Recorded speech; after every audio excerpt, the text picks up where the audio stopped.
देखिए, आप सबके सामने कभी भी सर्कुलर अरेंजमेंट वाला क्वेश्चन आएगा तो आपको दो बातें याद रखनी है। बिटवीन कहीं पर भी लिखा होगा वर्ड बीच में, इसको आप 50% स्टेटमेंट मानेंगे। पता है क्यों? जैसे मैंने बोला ए जो है वो बी और सी के बीच में बैठा हुआ है, ये बात भी ठीक है। और मैं अगर इसको ऐसे लिख दूं कि इस तरीके से लिख दूं, ये भी बात सही है। यानी दो स्टेटमेंट हो सकते हैं इसके, ठीक है। तो इसीलिए इसको 50% मानता हूं मैं हमेशा। बिटवीन का मतलब ही होता है 50%। तो देखो अब क्वेश्चन को रीड कर लेते हैं, क्या लिखा है इसने यहाँ पर। जो इसने बोला है जो बी है वो डी और सी के बीच में बैठा है, तो ऐसे लिख दिया मैंने यहाँ पर, ये बीच में बैठा हुआ है।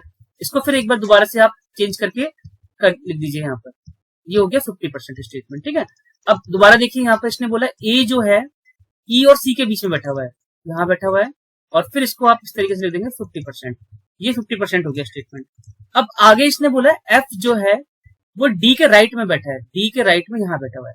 ये आपका 100% स्टेटमेंट है। अब इसको कैसे करते हैं? हमेशा स्टार्टिंग करते हैं 100% वाले स्टेटमेंट से, तो ये सही है हमारा। अब हम देखते हैं डी के जगह यहाँ पर कहां पर ऐसी जगह है जहां एफ लिखा जा सके। ये यहाँ पर डी के बाद तो बी लिखा हुआ है, तो ये लाइन अपने आप ही कट कर दीजिए, गलत हो गई। यहाँ पर जगह खाली है तो यहाँ लिख देंगे। ये हो गया, मतलब इस वाली लाइन को अब हमें लेके चलना है। हमें 3 अरेंजमेंट पहले से मिल गई, ठीक है। अब देखते हैं सी के बाद यहाँ पर हमें जगह हमारे पास खाली है, तो सी के लेफ्ट में कहां पर है वैल्यूज, ये देखो यहाँ पर है। चेक कर रहा हूँ मैं, एक मिनट। ये मैंने अरेंजमेंट कर दिया, तो अरेंज इस तरीके से कर दिया हमने।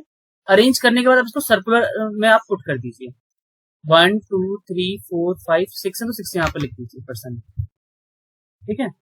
अब जो मैं क्वेश्चन दूंगा आपको अपने आप ही करना होगा, आप हेल्प नहीं करूंगा, ठीक है। यहाँ पर देखिए, यहाँ लिख देंगे ई ए सी बी डी और एफ, ठीक है। यहां से करना है आपको क्लॉकवाइज, सभी याद रखेंगे। तो क्लॉकवाइज आपको अरेंज करना है इसको। तो अब इसने बोला था ए और एफ के बीच में कौन है, ए और एफ के बीच में ई आ रहा है आंसर, तो ई करेक्ट है। जिन्होंने पहले बताया था उनका आंसर सही है, ई करेक्ट आंसर है। और बी के बीच में है, तो ये यहां से 50% हो गया स्टेटमेंट।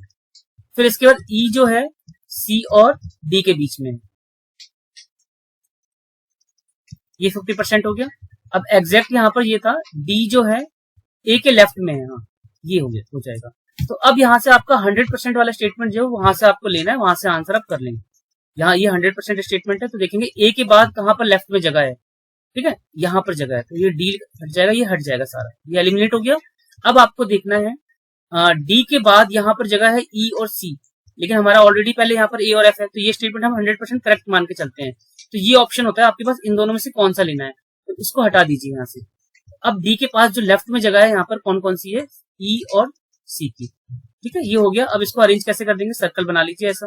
सर्कल बनाने के बाद यहाँ लिखिए सी, फिर लिखिए ऐसे लिखेंगे क्लॉकवाइज, सी के बाद यहाँ पर ई के बाद यहाँ पर डी, फिर ए, फिर एफ, फिर बी। अब इसने पूछा क्या है,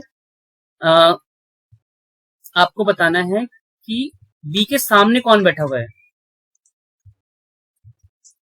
देखिए इसको आप इस तरीके से कर लीजिए, 6 वाला है ना, तो इस तरीके से बैठा लीजिए, कोई दिक्कत नहीं, ऐसे बैठा लेना, ठीक है। 6 का है ना, तो इसे क्रॉस में ऐसे होना चाहिए, तो दोबारा से अरेंज कर लो, आंसर वही आएगा, आंसर कोई दिक्कत नहीं है। क्या क्या वैल्यू थी हमारे पास, ये वाली वैल्यू थी, ठीक है। सी के बाद यहाँ पर ई, फिर यहाँ पर डी, फिर यहाँ पर था ए, फिर था एफ, फिर था बी। अब इसने बोला है कि बी के ठीक सामने कौन है, तो ये बिल्कुल क्रॉस लाइन यहाँ पर आ गई डी, तो डी इसका आंसर आ गया, मतलब ए ऑप्शन होगा इसका आंसर। ये